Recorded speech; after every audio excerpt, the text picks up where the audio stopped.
Bismillahirrahmanirrahim. Alif Lam Ra. Tilka ayatul kitabi wa Qur'anin mubin. Rubbama yawaddu alladhina kafaru law kanu muslimin. Darhum ya'kulu wa yatamatta'u wa yulhihimul amalu fasawfa ya'lamun. Wa ma ahlakna min qaryatin illa walaha kitabun ma'lum. Ma tasbiqu min ummatin ajalaha wa ma yastakhirun. Wa qalu ya ayyuhalladzi nuzzila 'alaihi dzikru innaka lamajnun. Law ma ta'tina bil malaikati in kunta minas shadiqin. Ma nunazzilul malaikata illa bil haqqi wa ma kanu idzan munzirin. Inna nahnu nazzalna dzikra wa inna lahu lahafizun. Wa laqad arsalna min qablika fi syi'il awwalin. Wa ma ya'tihim min rasulin illa kanu bihi yastahzi'un. Kadzalika nasluquhu fi qulubil mujrimin. Kadzalika nasluquhu fi qulubil mujrimin. La yu'minuna bihi wa qad khalat sunnatul awwalin. Walau fatahna 'alaihim baban minas samaa'i fazallu fihi ya'rujun. Laqalu innama sukirat absaruna bal nahnu qaumun mashhurun. Shadaqallahul 'azim. Assalamualaikum warahmatullahi wabarakatuh. Assalamualaikum warahmatullahi wabarakatuh. Alhamdulillah. Wassalatu wassalamu ala rasulillah wa ala alihi wa ashabihi wa man ittaba'a hudahu wa mawala. Subhanaka la ilma lana illa ma 'allamtana innaka antal alimul hakim. Allahumma anfa'na bima 'allamtana wa 'allimna ma yanfa'una wa zidna ilma. Allahumma inna nas'aluka ilman nafi'an wa rizqan thayyiban wa amalan mutaqabbalan. Jamaah yang dimuliakan Allah Subhanahu wa taala, ikhwatul iman yang berbahagia. Alhamdulillah, puji syukur kita panjatkan kepada Allah Subhanahu wa taala. Salawat dan salam pada Nabi Muhammad sallallahu alaihi wasallam, keluarganya, para sahabatnya, dan siapa saja yang mengikutinya hingga yaumul qiyamah. Pada hari ini tema kajian kita, bahasan kita mengambil dari ayat Al-Quran surat Fatir. Surat yang ke-35 di dalam Al-Quran, ayat yang ke-34 dan 35. Nah, ini tema atau landasan kita di dalam kajian yang akan kita kaji pada kesempatan ini.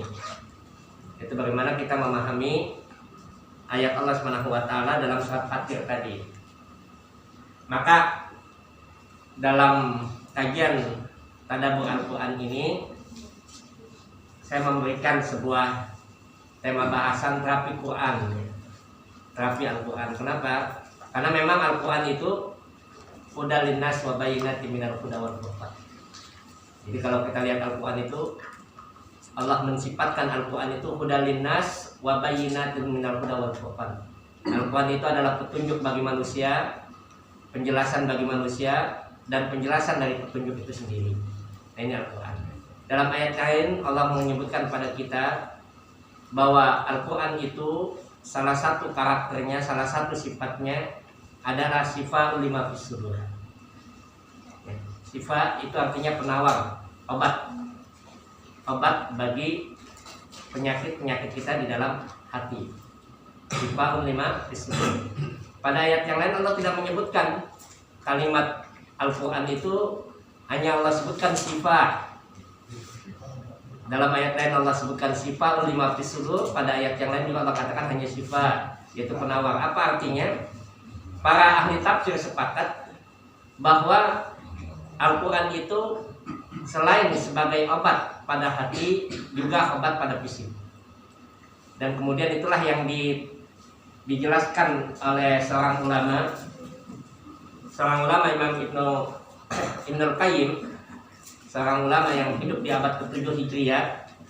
Maka beliau mentafsirkan ayat tadi, sifat bahwa penawar dan apa yang ada dalam hati, penawar bagi fisik. Kata beliau, karena sungguh orang yang dia hatinya sehat, maka fisiknya akan menjadi kuat. Yang hatinya sehat, dia fisiknya akan menjadi kuat. Tetapi siapa yang hatinya tidak sehat, fisiknya akan lemah. Saya memberikan contoh, misalkan yang pernah hidup di zaman kita, bagaimana Syekh Ahmad Yasin. Syekh Ahmad Yasin itu ya, seorang tua, lumpuh, buta,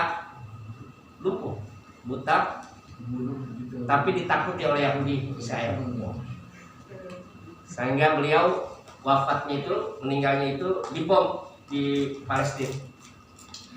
Kenapa? Karena dengan keadaan yang seperti itu, dia mampu memberikan kekuatan yang sangat luar biasa pada pasukan Hamas yang ada di Palestina. Syekh Ahmad Yasin itu orang buta, tapi setiap beliau menyampaikan sesuatu itu luar biasa, memberikan pesan jihad yang sangat besar. Nah, ini kekuatan apa? Hati. Karena beliau memang selain buta dan lumpuh itu, beliau memiliki hafalan Quran yang sangat baik. Hafalan Quran yang disebut dengan Al-Hafidh. Maka kita melihat Allah Subhanahu wa taala menyebutkan, nah itu saya tuliskan di situ dalam mukadimah itu, firman Allah Subhanahu wa taala tentang taujih rabbani itu. Maka saya sampaikan dua ayat. Yang pertama, firman Allah Subhanahu wa taala yang menyebutkan kepada kita, afala yatadabbarun al-Qur'an walau kana min ghairillahi lawajadu fihi ikhtilafan katsira. Kata Allah Subhanahu wa taala, afala yatadabbarun al-Qur'an. Afala yatadabbarun al-Qur'an. Apakah mereka tidak mentadabburkan Al-Qur'an? Apakah mereka tidak mentadabburkan Al-Qur'an? Walau kana min indi ghairillah. Kalau seandainya Al-Qur'an itu dari selain Allah, bukan dari Allah Subhanahu wa taala, lawajadu fihi ikhtilafan katsira. Niscaya kau akan dapati banyaknya ikhtilaf tentang ayat Al-Qur'an tadi. Banyaknya perselisihan tentang Al-Qur'an. Pada ayat yang lain Allah sebutkan kepada kita, yaitu Allah nyatakan kepada kita dalam surat Muhammad, afala yatadabbarun al-Qur'an am ala qulubin aqfalun. Kenapa mereka tidak mau mentadabburkan Al-Quran, ataukah hati mereka terkunci? Apa tafsir para ulama itu? Tafsir para ulama menyebutkan tentang ayat ini bahwa tadabbur Al-Quran adalah alat untuk membuka hati kita.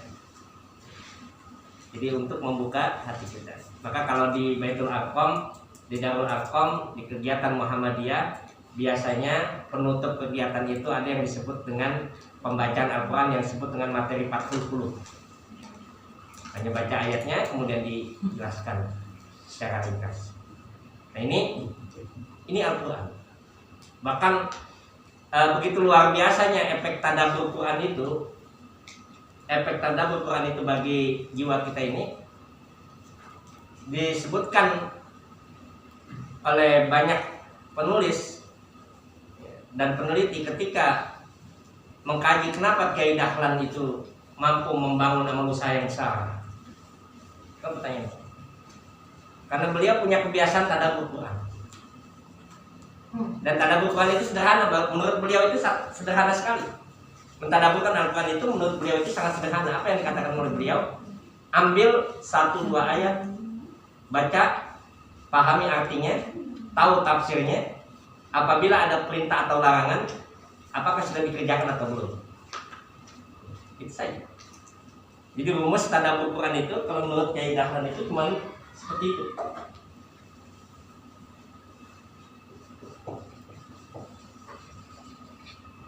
Menurut Kiai Dahlan itu ambil 1-2 ayat, baca dengan tartil.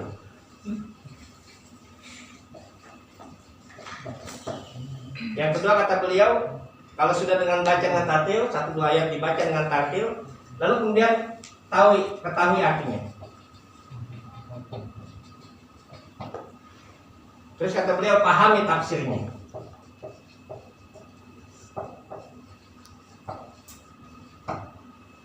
Itu uraian dari ayat tersebut. Lalu kemudian kata beliau setelah itu apa? Kata beliau, kalau ada perintah atau larangan, kata beliau, apakah sudah dilaksanakan atau belum? Ini tanda. Dan kemudian dia katakan, kalau perintah itu sudah kita laksanakan, larangan itu sudah kita tinggalkan, maka kita bersyukur. Dan kalau perintah atau larangan itu belum kita laksanakan, maka kita beristighfar. Itu tanda Al-Quran. Jadi kalau ada perintah larangan, kita tinggal melihat dari ayat-ayat Al-Quran. Nah ini pentingnya kita untuk mentadaburkan Al-Quran. Pentingnya kita untuk mentadaburkan. Maka saya cantumkan di situ 2 ayat tentang tadabbur Al-Quran.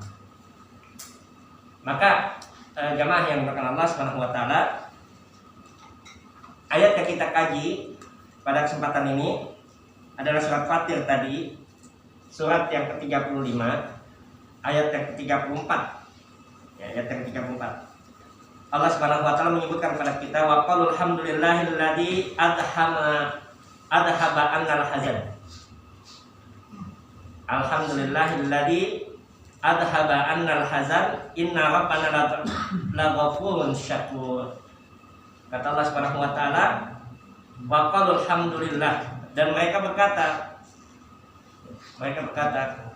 alhamdulillah, segala puji bagi yang telah menghilangkan duka cita dari kami.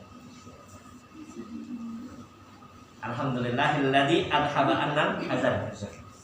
Hazan artinya, maknanya kata para ulama tafsir adalah duka cita, kecemasan yang muncul terhadap sesuatu yang apa?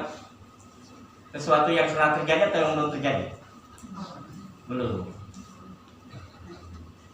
Karena Al-Quran nanti menyebutnya ada kata al-khawf atau juga disebut dengan al-hammu dalam hadisnya. Ada al-hazan.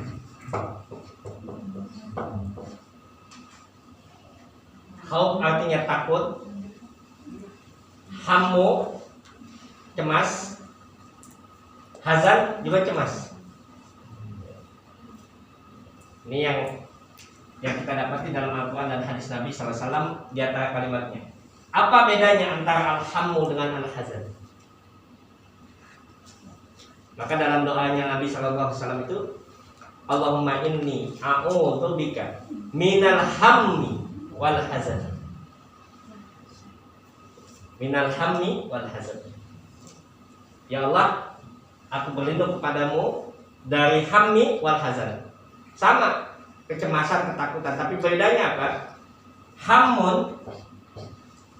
Hammun itu sesuatu ketakutan yang muncul pada diri kita, kecemasan yang muncul pada diri kita terhadap apa yang belum terjadi. Hammun. Jadi apa yang belum terjadi? Nanti gimana? Padahal nanti mau bisa nanti. Itu nanti mau bisa nanti kan belum kita jalan gitu. Begitu nanti bagaimana gitu. Nah ini hazan. Apa hamun? Tapi kalau hazan dia rasa takut yang muncul terhadap apa yang telah terjadi. Kenapa begini? Kalau tidak begini saya akan begini. Itu hazan. Dan ini yang nanti disebutkan dalam doa Nabi SAW. Dalam doa Nabi SAW itu Nabi menyebutkan bahwa inilah 2 hal di antara 8 hal yang akan merusak kebahagiaan. Ada berapa itu? Ada 8 hal kata Nabi SAW yang merusak kebahagiaan. Yang Nabi minta dalam doanya itu, Allahumma inni a'udzubika minal hammi wal hazan, wa a'udzubika minal azzi wal kasal, wa a'udzubika minal jubni wal bukhl, wa a'udzubika min ghalabatid daini wa qahri rijal. Apa doanya? Enggak.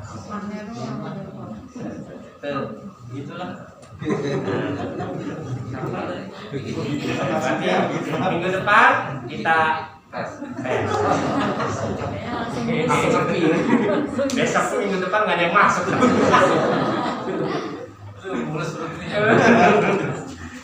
Nah ini 8 hal yang dikatakan oleh Nabi Sallallahu Alaihi Wasallam dalam doa beliau. Bahkan Imam An-Nawawi Ad-Dimashqi, karena Imam Nawawi di kita di Indonesia itu dikenal ada 2. Ada Imam An-Nawawi Ad-Dimashqi yang lahir di Damaskus. Kitab-kitabnya banyak dikenal di Indonesia, dibaca di kalangan pesantren. Di kalangan kita dikenal sekali luas. Itu namanya ya Imam An-Nawawi Ad-Dimashqi, karena lahir dari Damaskus. Di antara kitabnya Riyadhus Shalihin, Sarah Imam Muslim, kitab hadis Imam Muslim, penjelasan kitab hadis Imam Muslim. Nah itu karya atau Imam An-Nawawi Ad-Dimashqi. Kemudian ada ulama kita juga namanya Imam Nawawi Al-Bantani yang lahir di Banten. Nah, yang katanya Kiai Ma'ruf Amin itu alumni atau keturunan dari Imam Nawawi Al-Bantani. Nah, Imam Nawawi Al-Bantani itu adalah seorang ulama di Indonesia yang pernah menjadi imam dan menulis kitab tafsir dalam bahasa Arab. Ketika dia menjadi imam Masjidil Haram, kitabnya banyak, ada sekitar 49 kitab yang sudah dibukukan. Dan itu menjadi pegangan di antaranya Nasalihul Ibad. Nasalihul Ibad, nasihat-nasihat bagi hamba. Itu biasanya ditulis dengan bahasa Latin Indonesia, ya, bahasa Arab Indonesia itu, Arab Sunda atau Arab Jawa, lalu kemudian dibaca di kalangan satu. Nah, kata Imam An-Nawawi Ad-Dimashqi, beliau sebutkan dalam kitabnya Sarah Muslim, dalam kitabnya Riyadhus Shalihin, bahwa di antara doa Nabi Sallallahu Alaihi Wasallam tadi, doa ta'awud itu memohon perlindungan akan 8 hal tadi, adalah doa yang disunnahkan untuk dibaca di antara salat kita. Kapan dibacanya? Yaitu ketika kita duduk tahiyat akhir. Allahumma inni a'udzubika min adzabil qabri, ya, wa min adzabin nar, wa min adzabi fitnatil masih dajjal, dan beberapa redaksi yang disebutkan dalam hadis Nabi Sallallahu Alaihi Wasallam. Tapi salah satunya kata beliau boleh dibaca itu, karena yang dibaca oleh Nabi Sallallahu Alaihi Wasallam ketika tahiyat akhir adalah doa ta'awud. Yang nggak boleh baca doa ta'awud apa? Doa ta'awud masuk kamar kecil. Masuk kamar kecil, Allahumma inni a'udzubika minal khubuthi wal khaba'ith, tapi salah baca. Ya. Jangan nih. Dan Allahumma inni a'udzubika sama itu. Doa makan juga. Doa makan itu repot lagi. Nah ini yang disebutkan dalam ayat Allah Subhanahu wa taala. Wa qul alhamdulillahilladzi, kata Allah Subhanahu wa taala, mereka berkata, siapa yang berkata itu adalah mereka kaum mukminin, orang-orang yang beriman. Orang-orang beriman yang mereka telah merasakan bagaimana ketenangan dengan keimanan. Wa qul alhamdulillah, maka mereka akan mengatakan segala puji bagi Allah yang telah menghilangkan bagi kami kegundahan, kegelisahan. Dia mensyukuri kepada Allah Subhanahu wa taala bahwa dengan iman yang dimiliki itu hilang semua kegundahan itu. Lalu kemudian Allah katakan kepada kita, inna rabbana laghafurur rahim. Sungguh Allah itu Maha Pengampun dan Maha Penyayang. Alladzi ahallana. Dialah Allah Subhanahu wa taala yang telah menempatkan kami darul muqamah, pada tempat yang terbaik, yaitu pada surga. Min fadlihi, yang merupakan karunia Allah Subhanahu wa taala, la yamassana fiha nasabu wa la yamassana fiha lughub. Yang kami di dalamnya tidak pernah merasakan lelah dan tidak pernah merasakan kelesuhan. Jadi orang-orang beriman tadi itu dia mengucapkan pujian kepada Allah Subhanahu wa taala ketika mereka dimasukkan ke dalam surga. Nah, ini ayat surat Fatir ini, ayat 34 sampai 35 ini menceritakan tentang siapa? Menceritakan tentang penghuni surga yang beriman. Mereka merasakan kegembiraannya dan memuji Allah Subhanahu wa taala. Maka kalau kita lihat beberapa tafsir, saya kutipkan di sini satu tafsir Kemenak, ya. Tafsir Kementerian Agama. Di dalam beberapa tafsir itu disampaikan bahwa begitulah gambaran penghuni surga ketika ketika dia mendapatkan kenikmatan surga, maka dia merasakan bagaimana nikmatnya beriman itu, hilangnya rasa capek, hilangnya rasa lesu ketika dia mendapatkan surga. Dan begitulah keadaan orang beriman di surga, maka begitu pula keadaannya ketika dia berada di dunia. Jadi hilang rasanya, lelahnya menjadi lillah, lelahnya menjadi lillah. Kalau kita lelahnya menjadi loyo atau lelahnya menjadi ria gitu, bahaya. Tapi kalau orang yang beriman itu dia merasakan bahwa keletihannya, kelelahannya ketika berada dalam kehidupan dunia, dia akan merasakan kenikmatan. Merasakan kenikmatan bahwa lelahnya itu dia menjadi nilai ibadah di sisi Allah Subhanahu wa taala. Maka kata para ulama tafsir, begitulah keadaan orang yang berada di surga. Dia mendapatkan apa yang Allah janjikan, merasakan kenikmatan yang sangat luar biasa, hilang rasa capeknya ketika dia berada di dunia. Maka begitu pula orang-orang yang beriman ketika dia berada di dunia, betapa dia bertahan kuat melakukan ketaatan, melakukan kebaikan. Kenapa? Karena dia menggambarkan nikmatnya nanti dalam kehidupan surga.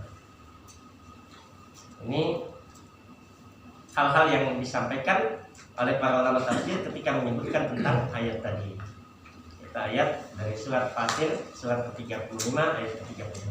Nah, maka ada hal yang menarik, jamaah yang dimuliakan Allah Subhanahu wa taala.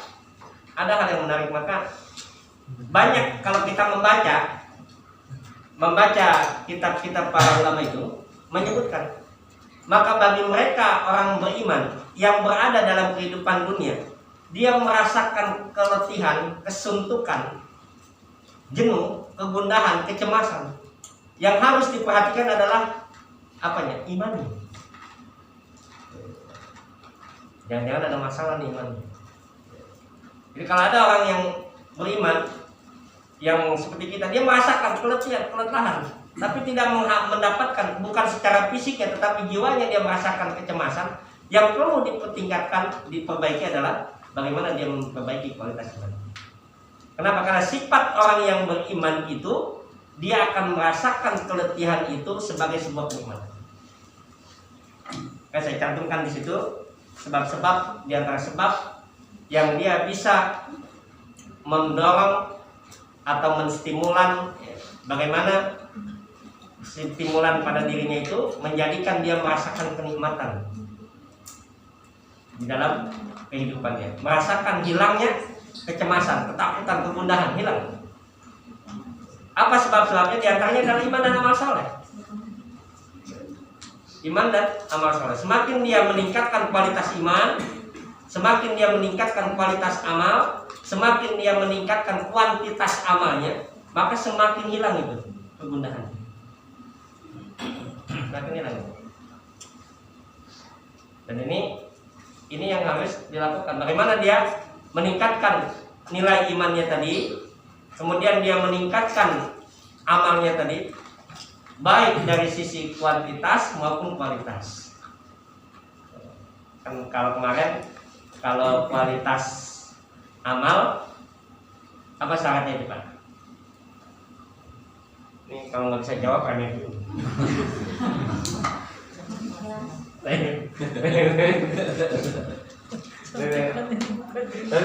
Kualitas amal itu apa nilainya? Apa standarnya? Amal soleh itu. Kualitas amal soleh itu apa nilainya? Kualitasnya apa? Syarat kualitas amal itu berkualitas menjadi amal soleh itu kan cuma dua. Ikhlas dan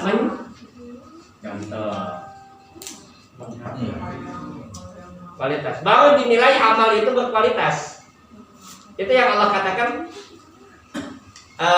dalam surat apa? Dalam diantaranya banyak dalam ayat Allah. Tabarak, surat Tabarak Pak. Alladzi khalaqal mauta wal hayata liyabluwakum ayyukum ahsanu.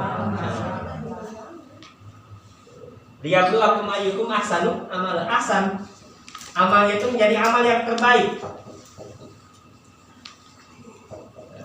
Ini kan berarti kualitas. Liyabluwakum, kata Allah Subhanahu wa ta'ala, tabarakal ladzi biyadihil mulku wa huwa ala kulli syai'in qadir. Maha suci Allah Subhanahu wa taala, tabarakalladzi biyadihil mulku, yang di tangannya segala kekuasaan. Tabarakalladzi biyadihil mulku wa huwa ala kulli syai'in qadir, dan dia Maha berkuasa atas segala sesuatu. Alladzi khalaqal mauta wal hayata, dia yang menciptakan maut, kematian dan kehidupan. Dia yang ciptakan mati dan hidup. Kenapa? Dia meluakum, untuk menguji kalian. Ayyukum ahsanu amal. Siapa yang di antara kalian yang paling bagus amal? Kualitas amal. Nanti dalam tafsir Imam Ibnu Katsir ayat ini, nanti tafsir Ibnu Katsir, tafsir Al-Qur'anul Azim, namanya tafsir Ibnu Katsir. Judulnya itu tafsir Al-Qur'anul Azim. Dalam tafsir Ibnu Katsir sudah diterjemahkan, sudah banyak terjemahannya. Dan tafsir Ibnu Katsir itu disebutkan, dinukilkan perkataan banyak para ulama menyebutkan bahwa yang dimaksudkan dengan ahsanu amala itu, amal yang berkualitas itu seperti apa? Amal yang ahsanu amal itu seperti apa? Yaitu amal yang dia ikhlas dan mencontoh. Bagaimana amal itu menjadi ikhlas? Bagaimana amal itu mencontoh? Tentu di sini ada hal yang perlu dipelajari. Bagaimana? Karena ikhlas itu membutuhkan aplikasi yang sangat panjang kalau kita melakukan sesuatu. Yang kedua apa? Kuantitas amal. Kuantitas amal itu bukan hanya sekedar kualitasnya, tetapi ada kuantitas. Semakin memperbanyak amal yang Nabi sampaikan pada kita, badiru bil amal. Bersegeralah kalian untuk melakukan amal-amal saleh. Bahkan di antara sifat orang mukmin itu, dia akan banyak meningkatkan kualitas dan kuantitas amal. Merasakan kekurangan, baru segini, merasa nggak baru segini. Nah ini amal saleh. Allah menyebutkan, dan di sini saya cantumkan beberapa ayat ya. Yang pertama dalam surat An-Nahl, surat 16 ayat 97. Ini seringkali kita baca ini. Yang kedua dalam hadis Muslim, saya sebutkan hadis Muslim. Dalam hadis Muslim itu Allah sebutkan kepada kita, ajaban li amril mu'min inna amrahu kullahu lahu khair. Kata Nabi sallallahu alaihi wasallam, sungguh ajaib kehidupan orang mukmin itu seluruhnya baik. Walaisa dzalika li ahadin illa lil mu'min, dan itu tidak terjadi kecuali pada diri orang mukmin. Apa orang mukmin itu? Orang mukmin itu dia akan merasakan rasa syukurnya dan rasa sabarnya. Kenapa? Karena dorongan amal saleh yang dilakukan. Dia bisa bersyukur, dia bisa bersabar. Karena kan hidup itu cuma dua. Kalau kagak enak ya nggak enak. Cuma dua atau hidup itu. Ya, hidup itu cuma dua. Kalau Al-Quran surat apa itu? Surat Al-Anbiya, surat ke-20, 1 ayat ke-30. Wa nabluukum bisarri wal khairi fitnah. Hidup itu cuma dua ya. Kami uji kalian untuk menjadi amal yang terbaik. Kalau tadi kan surat Tabarok ini. Surat Tabarok, amal yang terbaik itu dalam surat Tabarok ayat yang kedua, maka Allah jelaskan, wa nabluukum bisarri wal khairi fitnah. Kami uji juga kalian untuk menjadi kualitas yang terbaik itu. Apa ujian yang Allah berikan? Bisarri wal khair. Kadang-kadang kita dapat yang enak, kadang-kadang yang gak enak dalam hidup di dunia itu. Dua aja cuma, nggak ada yang tengah-tengah itu. Jadi cuma dua, kadang kita enak, kadang gak enak. Nah bagaimana kita mensikapinya? Orang mukmin itu dia tidak akan merasakan kegundahan, dia tidak akan merasakan ketakutan, dia tidak akan merasakan kecemasan. Kenapa? Karena yang dia temui adalah dua hal tadi, dan dia punya kekuatan. Dengan apa? Dengan iman dan amal. Itu yang menyebabkan hilangnya kegundahan tadi. Orang mukmin itu akan bahagia dengan ganjaran pahala. Kalau dia lagi dapat yang gak enak, orang mukmin dia merasakan, oh iya, diuji oleh Allah Subhanahu wa taala, sedang diuji oleh Allah Subhanahu wa taala, maka apa yang diharapkan? Pahala. Kan diuji itu, oh ini ujian. Tadi kita diskusi ya. Kita kalau mendapatkan yang tidak enak, kita kan kadang-kadang sikapnya kan negatif. Negatif. Efek bola saljunya keliru itu. Jadi ketika kita mendapatkan sesuatu yang tidak enak, akhirnya kita bertindak negatif. Apa itu pikiran kita yang negatif, tindakan kita yang negatif misalkan. Karena sikap kita yang reaktif itu tadi. Kita mudah untuk bereaksi. Ya, kan karakter orang kan macam-macam. Tapi Islam mengajarkan tidak. Tidak mengajarkan. Justru ketika kita mendapatkan hal yang negatif, kalau kita memiliki bekal iman dan amal soleh itu tadi, maka hasil yang kita berikan itu adalah hal yang positif. Tidak akan negatif. Contoh misalkan saya kemarin memberikan gambaran, ada orang misalkan gambaran yang sangat sederhana lah, bagaimana kita memanage sebuah keadaan yang tidak menyenangkan. Atau kita seringkali menghadapi. Contoh misalkan ketika ada orang yang dia keluar sudah berpakaian rapi, siap untuk ke masjid, tiba-tiba karena habis hujan lewat mobil nyiprat tuh air. Apa yang kita lakukan? Alhamdulillah. Alhamdulillah nggak ke masjid. Apa tuh yang kita lakukan? Coba kita ini yang gampang sederhana aja. Bagaimana kita memanage sebuah keadaan ketika sesuatu itu tidak enak? Bisa ganti baju lagi. Alhamdulillah bisa ganti baju lagi. Kurang ajar lu. Ada yang efeknya langsung kurang ajar. Ada yang efeknya kita langsung reaktif.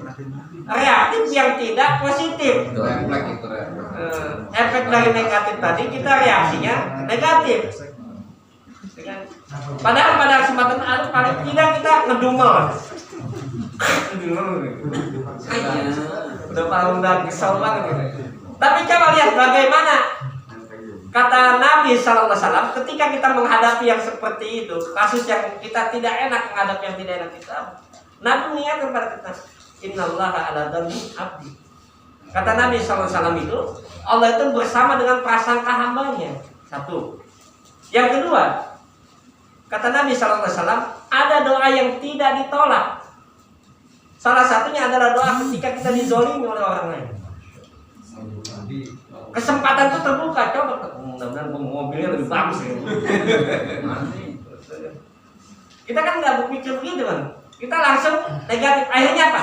Hilang kesempatan untuk mendapatkan kebaikan yang banyak, karena kita tidak memiliki kemampuan tadi memanage.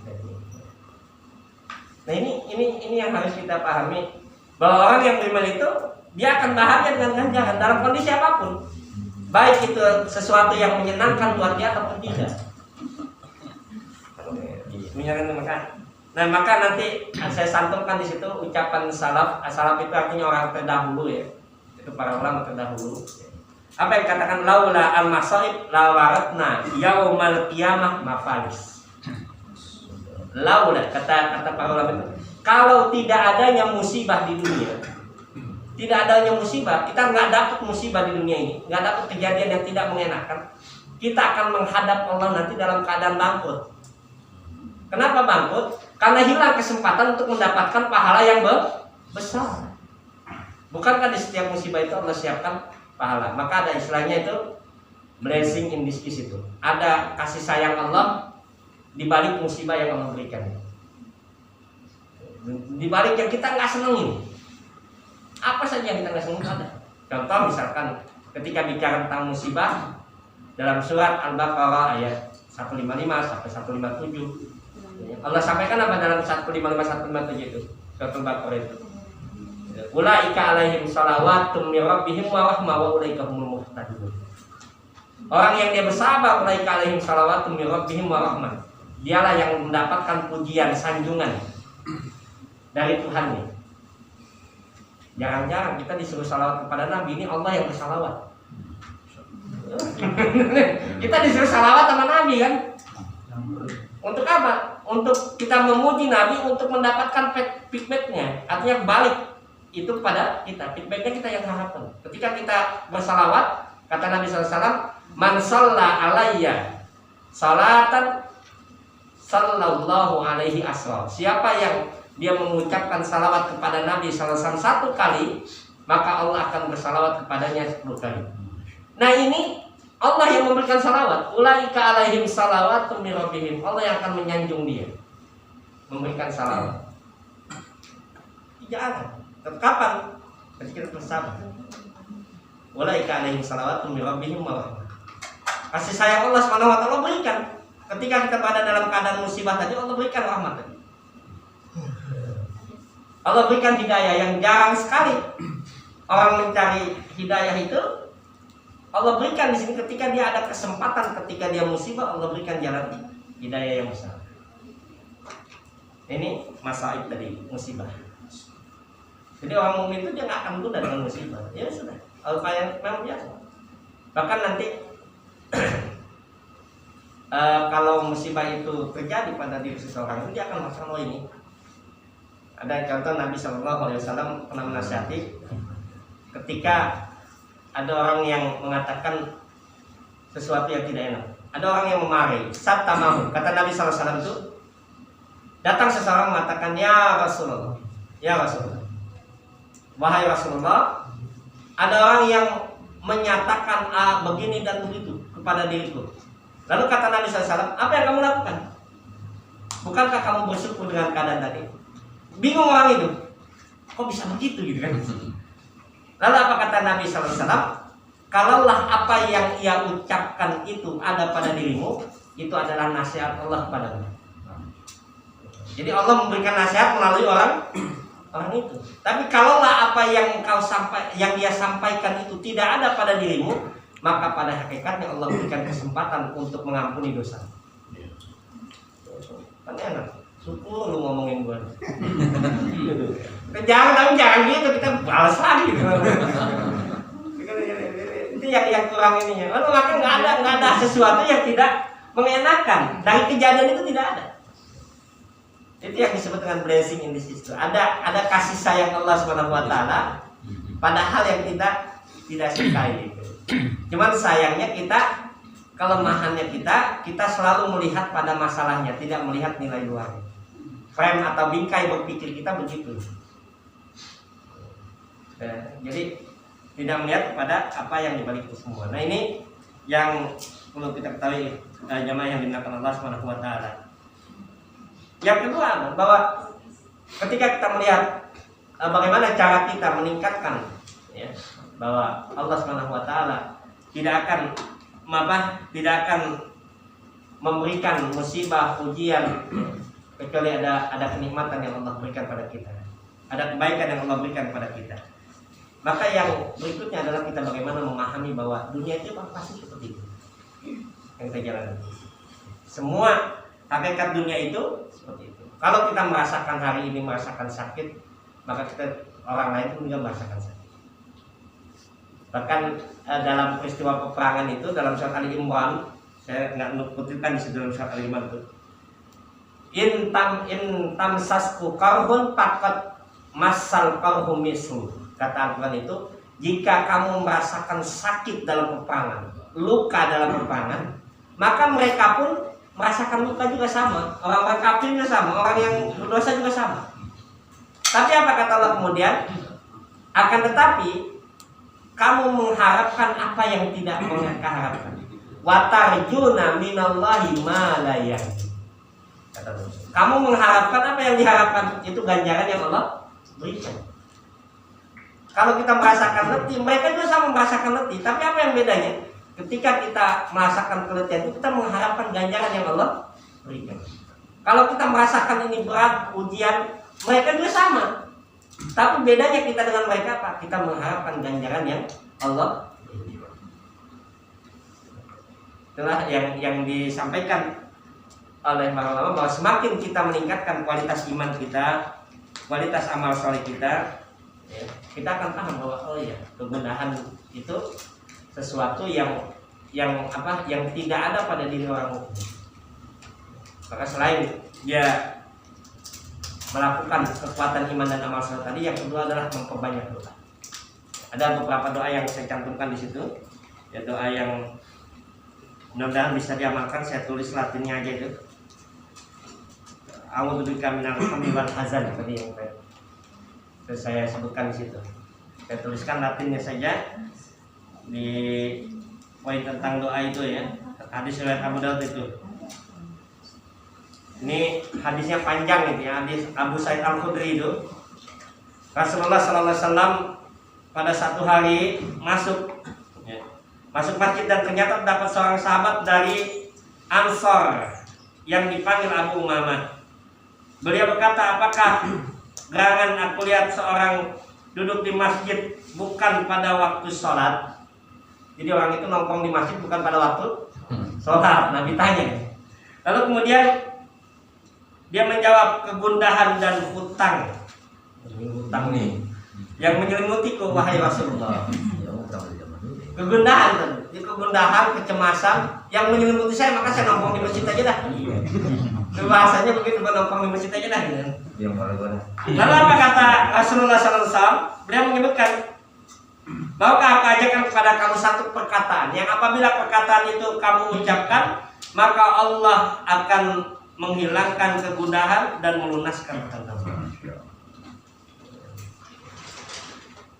Jadi Allah akan menghilangkan kegundahan kecemasan kita itu. Apa doanya sih? Allahumma inni a'udzubika minal hammi wal hazan wa a'udzubika minal azzi wal kasal wa a'udzubika minal jubni wal bukhal wa a'udzubika min ghalabatid daini wal qahr. Itu doanya. Doa yang diajarkan oleh Nabi sallallahu alaihi wasallam untuk menghilangkan kegundahan.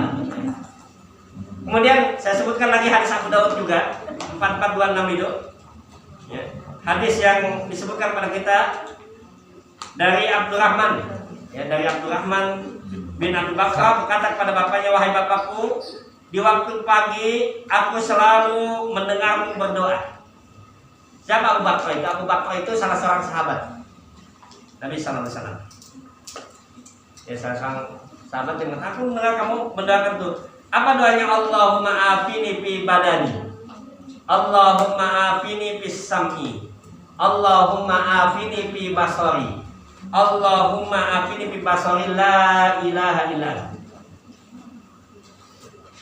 Ini doa memohon afiat. Sudah hafal? Nanti kita hafalkan ya. Allahumma afini, Allahumma afini fi la ilaha illa anta. Ini la ilaha illa anta. Ini apa? Kemudian dijawab oleh bapaknya tadi. Apa jawab bapaknya itu? Ia menjawab, aku pernah mendengar Rasulullah sallallahu alaihi wasallam berdoa dengannya. Aku mendengar Rasulullah berdoa dengannya, maka aku berkeinginan untuk mengikuti sunnahnya. Jadi karena aku dengar Rasulullah membaca itu, maka aku ingin. Kemudian Abdullah bin Abbas Al-Abbas berkata dengan riwayatnya dalam hadis tersebut, dan kamu juga bisa mengucapkan doa Allahumma inni a'udzubika minal kufri wal faqr wa a'udzubika min adzabil qabr, la ilaha illa anta. Kita minta, ya Allah, jangan sampai kita jatuh pada fakiran misal. Yang kefakiran di sini artinya adalah kelemahan yang menyebabkan kita tidak bisa melakukan hal-hal yang positif. Ya, bukan berarti kefakiran dari sisi hanya sekedar material, tidak. Tetapi dia tidak mampu melakukan hal-hal yang positif dari sisi kefakiran. Kemudian yang berikutnya apa yang kita baca doanya? Allahumma rahmataka arju fala takilni ila nafsi tarfata ain wa aslih lisani kullahu la ilaha illa. Jadi 3 doa nih, 3 redaksi doa yang saya ingin sampaikan. Kenapa ini dicantumkan? Karena di sini ada kalimat yang diajarkan oleh Nabi berdoa dengan salah satu menyebut nama Allah Subhanahu wa taala.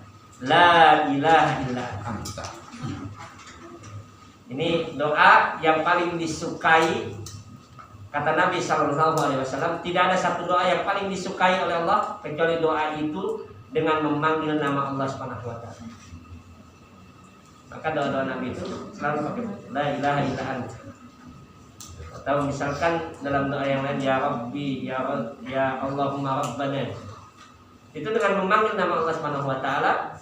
Dan doa ini termasuk doa yang disampaikan oleh para ahli hadis adalah doa yang mustajab dibaca oleh seseorang karena berkaitan dengan kebiasaan Rasulullah yang sering membaca.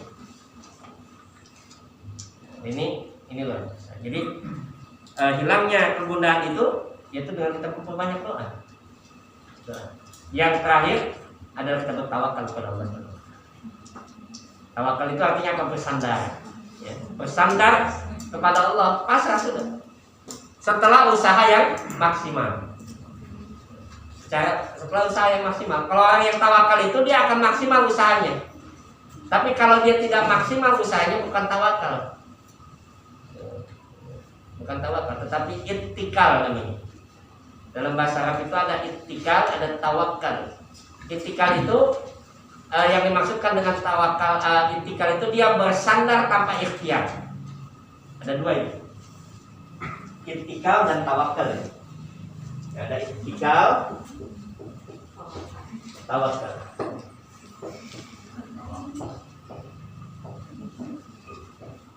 Kalau ittikal itu dia bersandar, ya sudah pada Allah Subhanahu. Tapi dia nggak mau ikhtiar.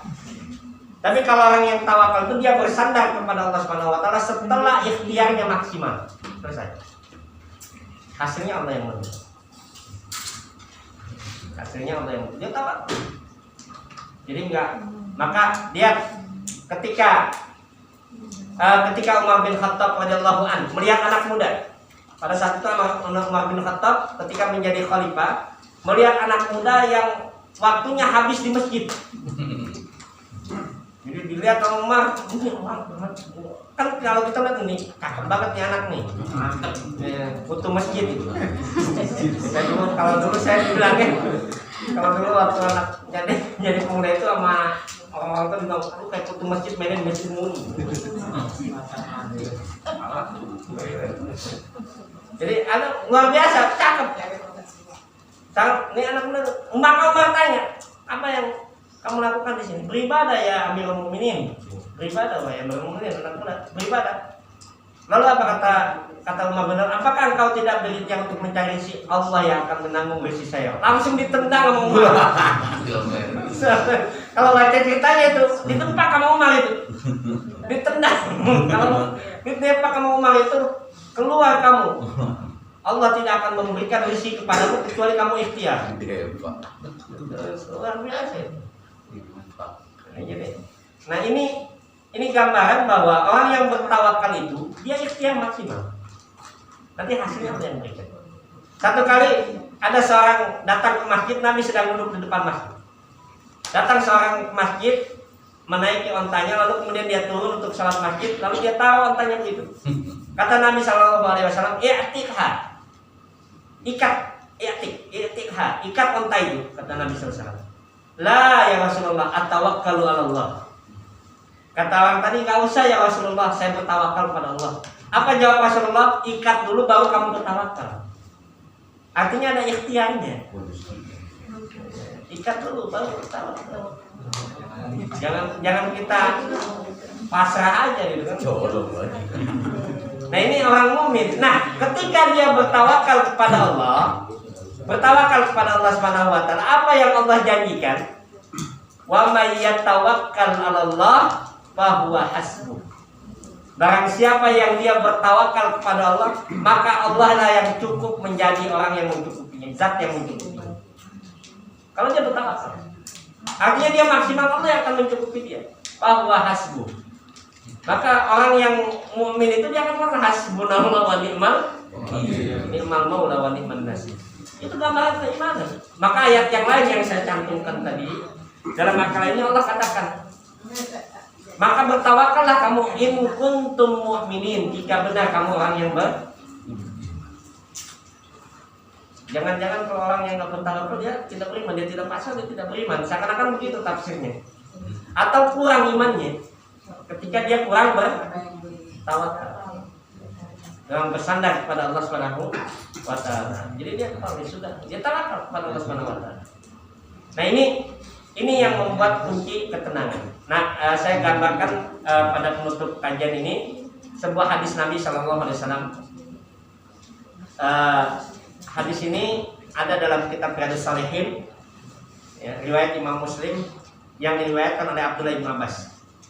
Abdullah bin Abbas itu sahabat kecil Nabi Sallallahu Alaihi Wasallam, yaitu orang yang bertemu dengan Nabi semasa kecil, lalu kemudian sampai dia meninggal, dia sempat bertemu dengan tabi'in atau generasi yang ketiga.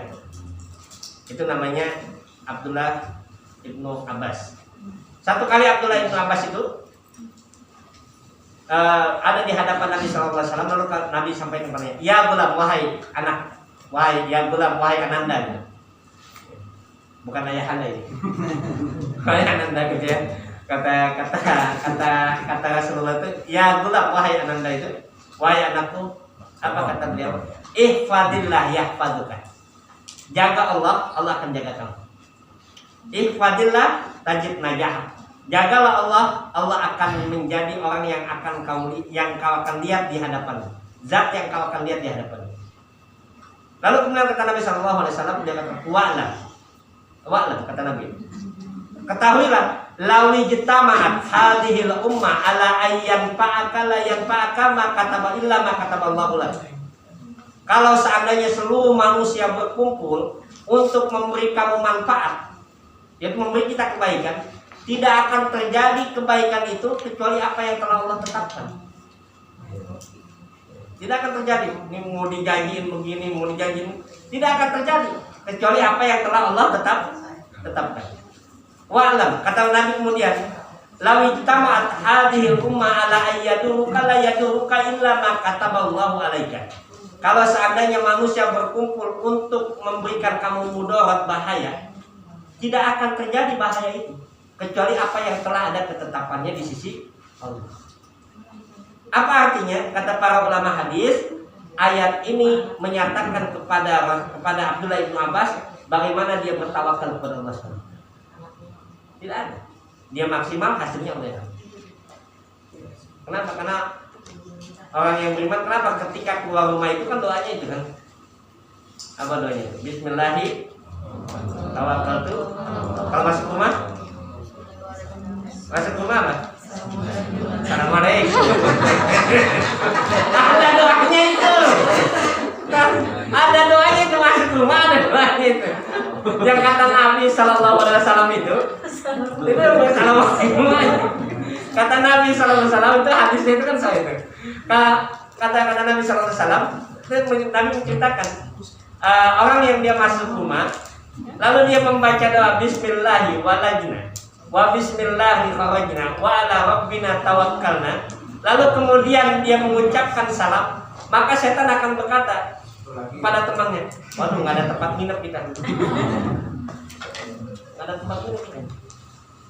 Ini setan kadang-kadang dikasih nginep sih di rumah. Itu kata setan itu, kalau Bismillahirrahmanirrahim wala rabbina tawakkalna itu, maka kata-kata setan, kita nggak ada tempat nginep. Ketika kita makan dengan mengucapkan basmalah, Bismillah, kita mengucapkan Bismillah, kita makan, maka kata setan, nggak ada lagi makan malam buat kita. Jadi setannya dijadikan urus ini, setan kita dibikin gemuk sih. Itu luar biasa itu. Ada doanya, jadi Bismillahirrahmanirrahim, kita bertawakal, kita keluar. Begitu juga ketika kita masuk, Bismillahirrahmanirrahim, dengan namamu ya Allah, walajna, kami kembali. Wa Bismillahirrahmanirrahim, dengan namamu ya Allah, kami juga keluar lagi nanti. Wa ala rabbina tawakkalna, dan kepada Tuhan kami akan bertawakal. Sudah kan? Jangankan corona, Karina aja udah mulai tenang gitu. Ya. Jadi kita kan sekarang lagi was-was gitu ya. Ini penutup tadi bahwa itulah hal-hal yang bisa memberikan kepada kita ketenangan, ya. Hilangnya kegundahan dari hati kita. Kenapa? Ini perkara yang berat. Ya. Orang kan sekarang mahal sekali mendapatkan ketenangan. Nah, mudah-mudahan ada manfaatnya apa yang kita kaji pada kesempatan ini. Lebih kurang mohon maaf. Hadanallahu wa iyyakum ajmain. Nasrun minallah wa fathun qarib wa basyiril mu'minin. Wassalamualaikum warahmatullahi wabarakatuh.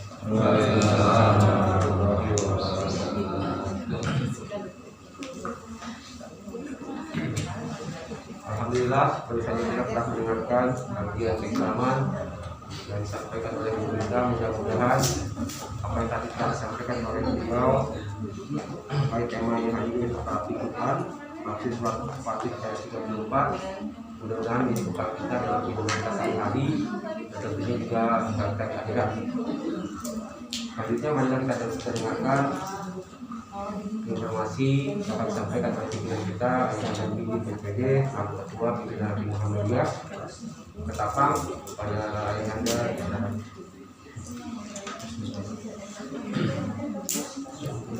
Assalamualaikum warahmatullahi wabarakatuh.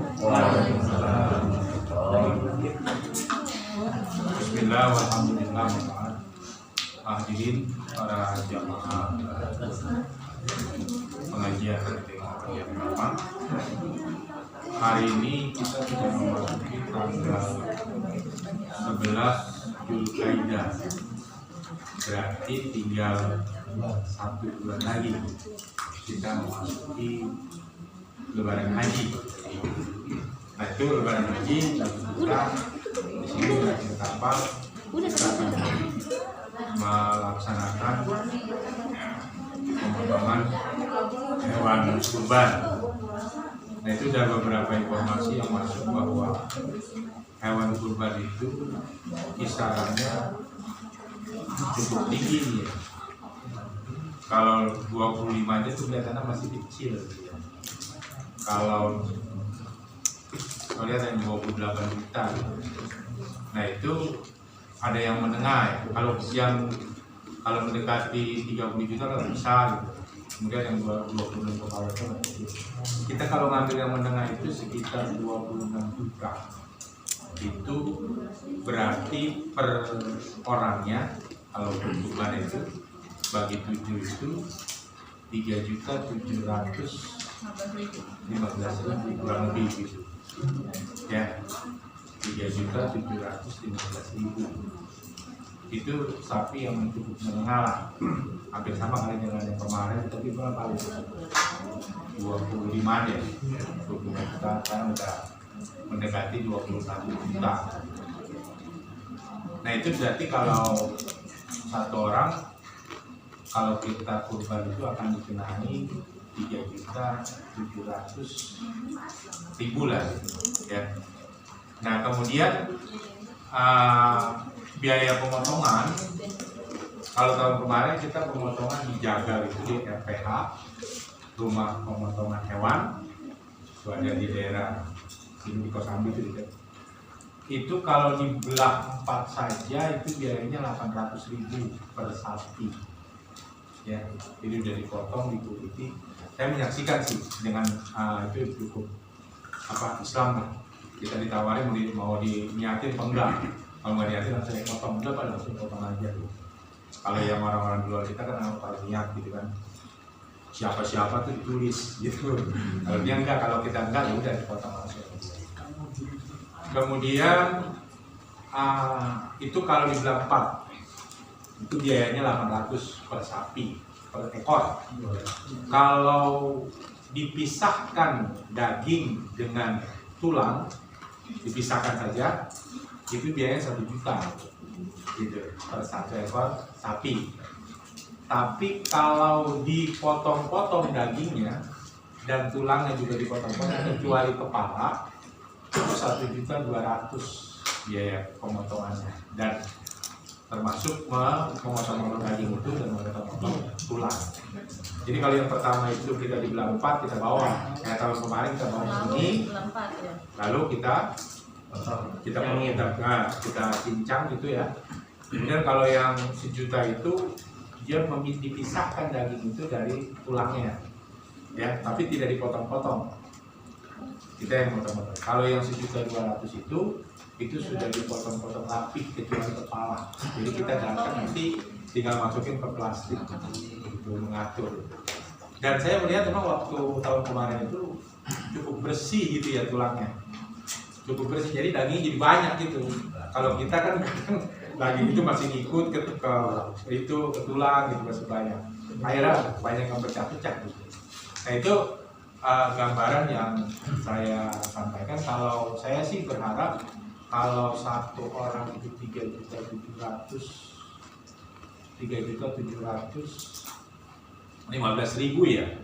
Itu berarti kalau saya genapkan menjadi 3.900.000 itu biaya pemotongan jadi 1.185.000. Jadi 3.900.000 itu. Tapi tetap sapi itu seharga 3.715.000.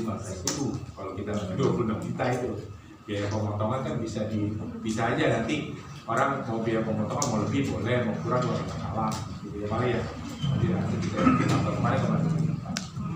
Nah itu jadi saya berharap pada tinggal 1 bulan lagi kita juga harus tentunya kita harus membayar mendp-kan sapi, mendp-kan rumah RPH itu gitu ya. Nah itu yang saya harapkan yang mau berkurban nanti 3.700.000 itu bisa segera sampaikan ke Pak Ali, tidak Pak Ali rekening bank apa lu di-share gitu ya. Jadi langsung aja nggak pilih. Nanti kalau udah di-share, nah ini ada sama siapa gitu ya. Nah itu lebih praktis ya. Jadi kalau kita yang nyasar itu banyak yang berani itu banyak hancur gitu. Ya. Tapi nanti kalau jamaah emang mau menyisirkan itu ya nggak masalah gitu. Jika berarti kita pilih yang antara gratis atau yang 1 juta. Di sana dia menawarkan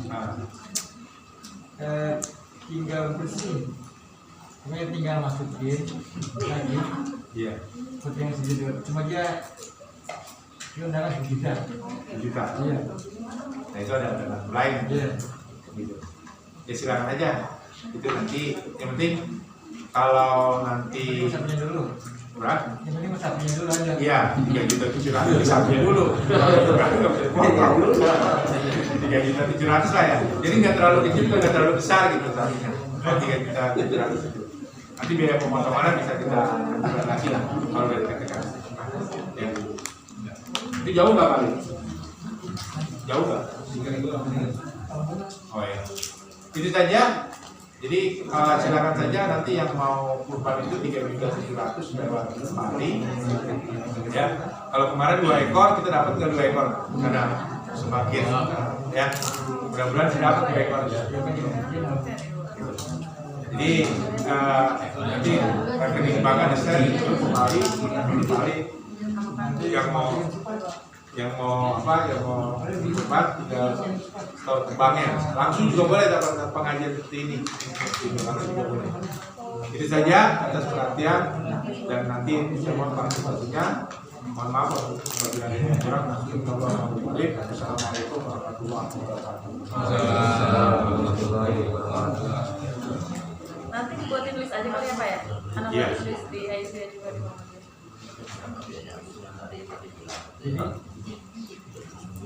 Ini 15. Kalau 26 juta Kalau kita bagi itu 3.700.000. iya makanya biaya itu biaya. Itu biaya programnya. Kita 14 Jadi 39 kilo. iya.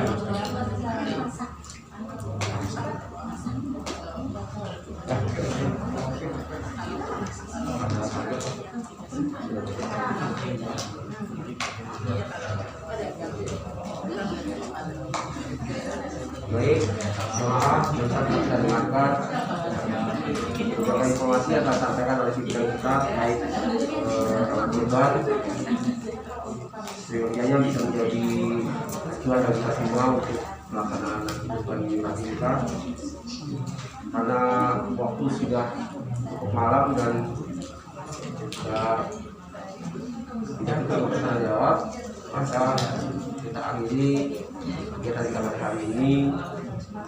Mudah-mudahan seluruh rangkaian yang kita minta dapat mendatangkan keberkahan dari Allah Subhanahu wa Ta'ala.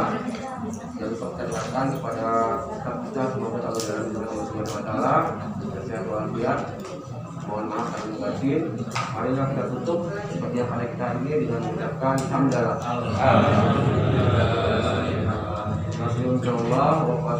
Wassalamualaikum warahmatullahi wabarakatuh.